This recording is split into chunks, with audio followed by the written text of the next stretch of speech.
Hey everyone, welcome to episode 2 of the PK's podcast. Glad you all are tuning in. Glad you're all here. Hopefully you've been watching the tailgates and all of those kind of things that I've been putting out there and all of that. But today, just want to talk to you a little bit about family before platform. I just want to clear up a few things today. Some things happened in the last 3-4 weeks and everything that caused me to step down from my position at the church that I was at.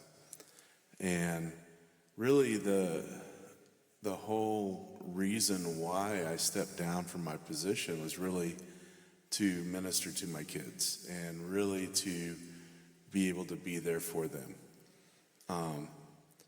Some people didn't agree with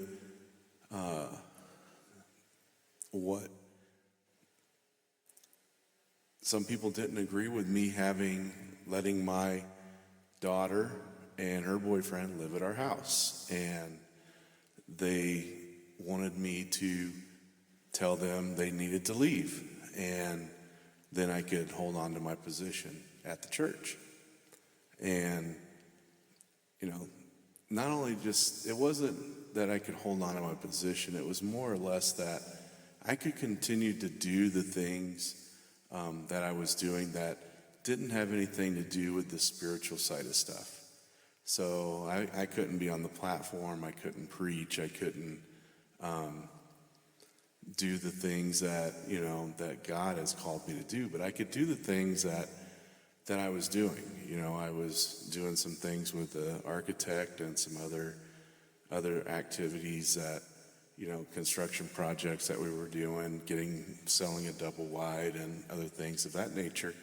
And there was so much other stuff that I was doing as well that it was things that, that I did, that I could do, that I was able to do. I didn't like doing them. It was stepping out of my comfort zone and doing those things. I tried to do the best that I could when I did them. But I know that, God has called me to be a leader, has called me to preach, has called me to teach and to, sow guidance and things like that into people's lives and to help people come to know who Christ is, to really disciple people and of that nature. And when I was told that, I needed to do that, I needed to just tell them that they couldn't live in my house anymore. There's a whole backstory to everything that has happened with my daughter, my youngest daughter.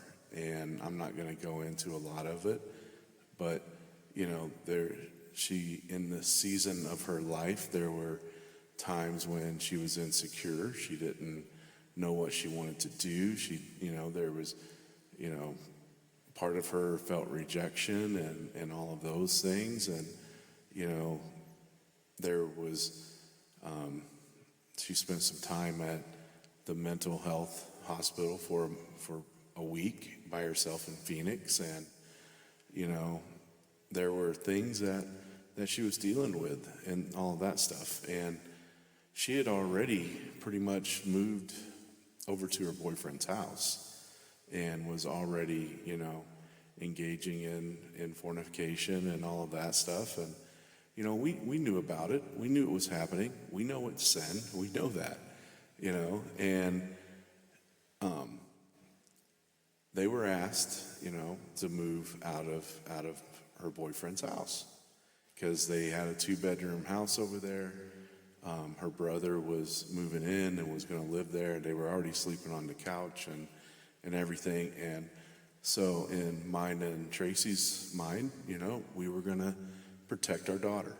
And, we allowed both of them to move back, move into our house. And, I didn't think anything of it. Yes, I know it's sin. There's probably people out there rolling around going, wait, you can't do that. Well, hear me out, Jesus ate with sinners. Jesus ate with the tax collectors, the prostitutes, stayed at their houses, did all kinds of things, that we probably would not agree with in this world, this day and age. And, yes, I know that I can't save them. Yes, I know that they are sinning and that they are, going to hell. But you know what? They're my family, and at least I can give them a chance. And at least I can talk to them. And at least I can have them in a place where, they are at that, that I have that opportunity to talk to them. Before, she's living at her boyfriend's. I didn't have that ability, And so when all this came about, it really kind of took me aback, because I was like, wait a minute, I'm being lumped in with somebody else's sin, and yet, I haven't sinned. and that's what was crazy about the whole thing. I was kind of like, well,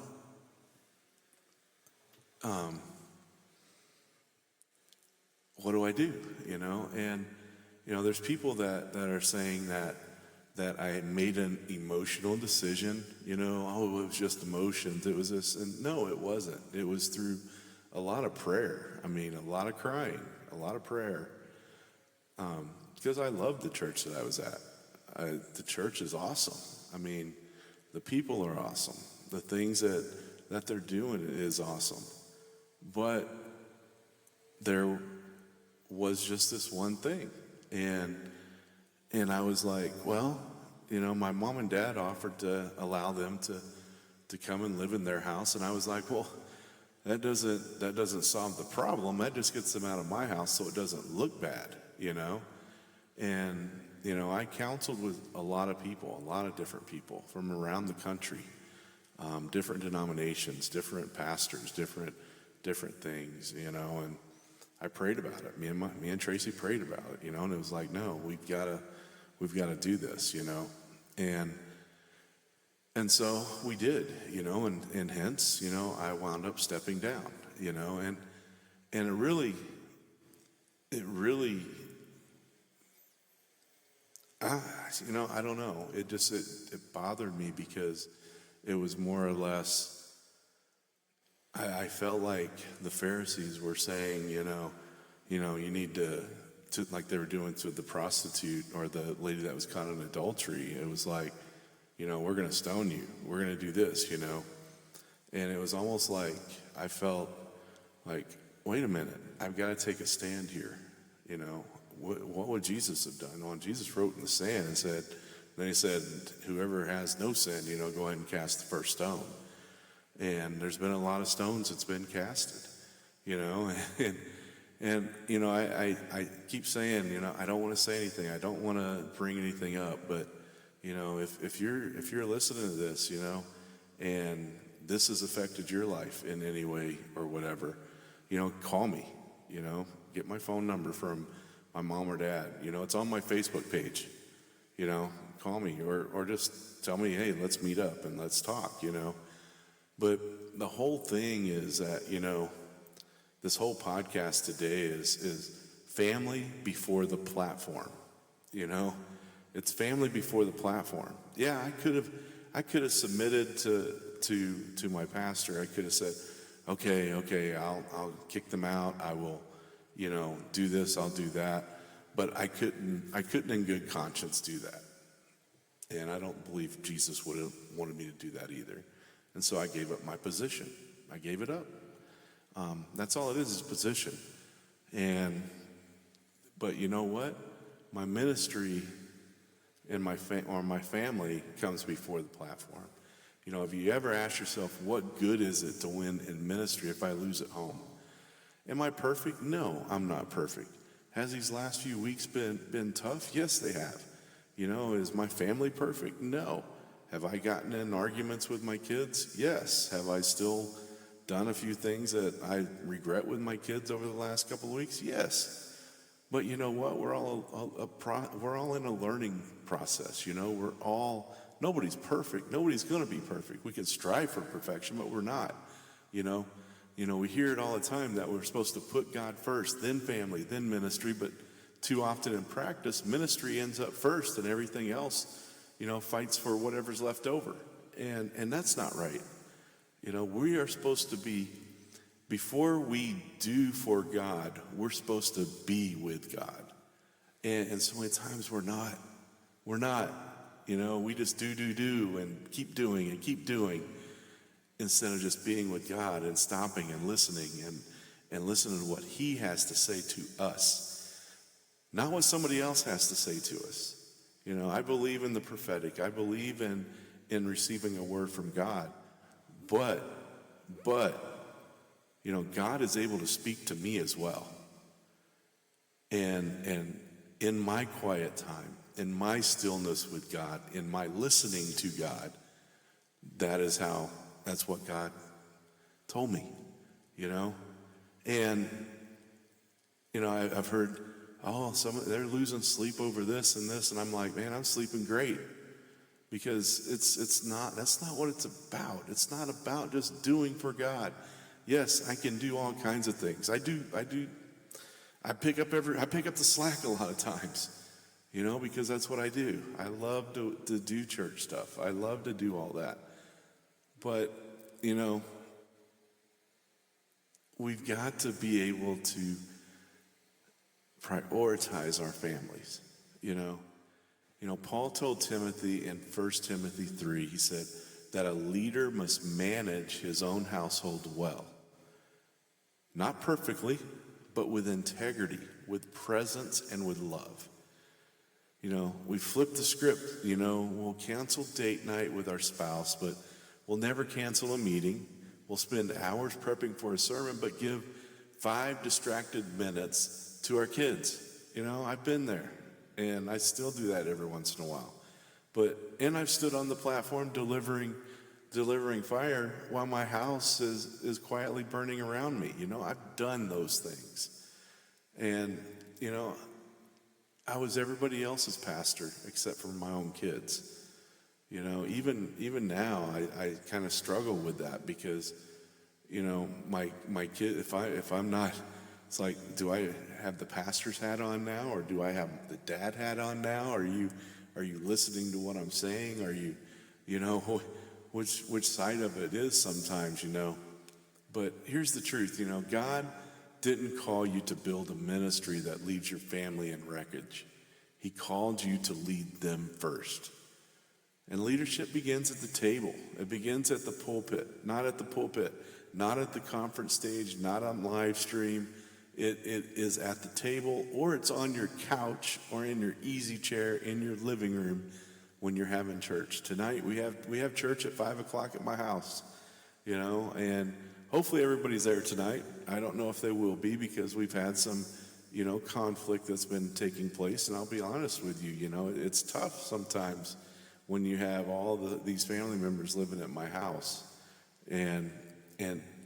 but I wouldn't trade it for a thing, I mean, even with my daughter's boyfriend and my son-in-law just got baptized last week, and even the conversations that are coming out of the things that we're talking about on Monday nights, the emotionally healthy spirituality, and listening to them, it's amazing what God is doing.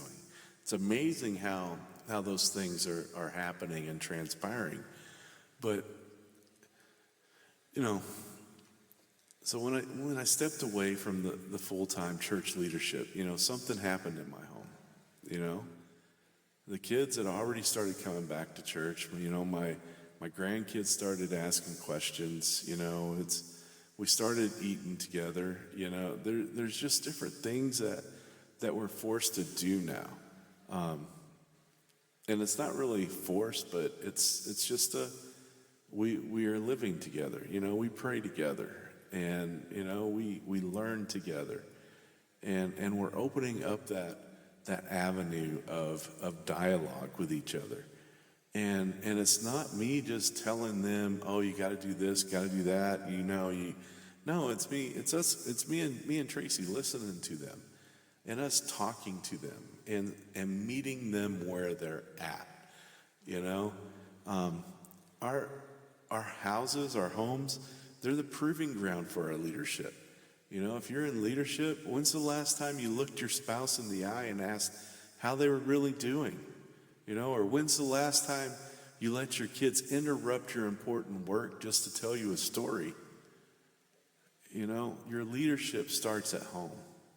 Leadership starts in those places, But what if the greatest sermon that you ever preached was your marriage?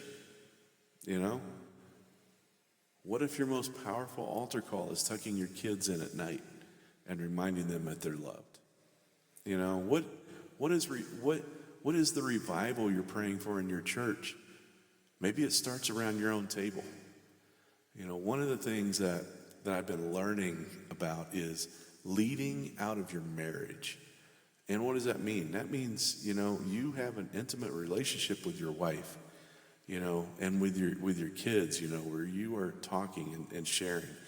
And that relationship should be parallel with your relationship with Jesus, has that intimacy and that same thing, where you're spending time with Jesus and you're spending time with your wife. You are in that flow with them, and you're leading your family through your marriage.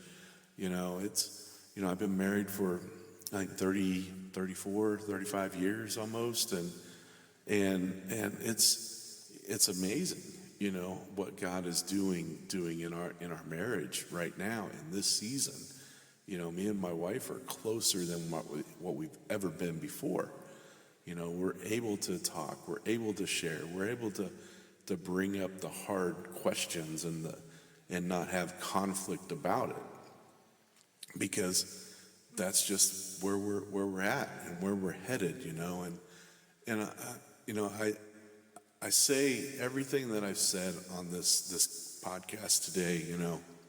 It is not to bash anybody. It's not to make anybody mad. It's not to make anybody feel bad. No, it's to really just show you what my point of view is and how I look at things. It's really been a struggle, because my kids are still going to church. My parents are still going to that same church. There's been a lot of questions to my mom especially, and my dad not as much. I don't know why, but it's like people have to explain what happened, and I'm like, they don't need to explain what happened to you. It's almost like it's an admission to guilt when you're trying to explain why this happened or why something happened. And like I said earlier, come and talk to me about it if there's any questions in your mind, why I did what I did or whatever. But I'm at a good place in my life. I'm in probably the best place that I've been in a long time. I'm closer to God. I'm spending more time with God than I have in a long time. I'm getting ready to go to Vietnam with my friend Winston Bowie, and we're gonna see some great miracles and great things happen.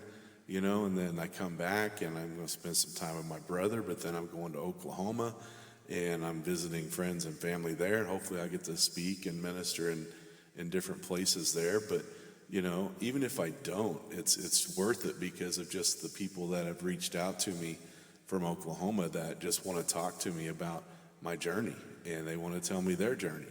And it's like, whoa, well, that's kind of cool, because we all have a testimony. We all have something to share. We all have things in our lives that may not be pleasing to everybody else around us, but maybe they're pleasing to God. And it's where God is taking us and where God is leading us. We don't have to look at any of the expectations of what other people try to place on us. The only expectation we should have is the one that God has given us, that God has placed on us, to love him, to serve him, love people, love God. And that's where we're at, and that's where I'm at. And so I hope this encouraged you today, and I hope that you continue to listen. This has been a tough one for me, and so just remember, it's always family before the platform. Whatever platform you're on, whether you're an influencer, whether you're a leader, whether you're in business, it doesn't matter what it is. Remember, your family is first. Your house is your first leadership role. Your marriage is your first leadership role. And that's where you lead out of. You lead out of your marriage.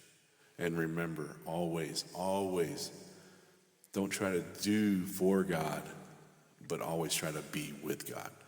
I'm going to leave you with that. Thanks for watching. Be sure to subscribe, like, share, let everybody know about it. And I will talk to you in episode 3. You guys have a great day.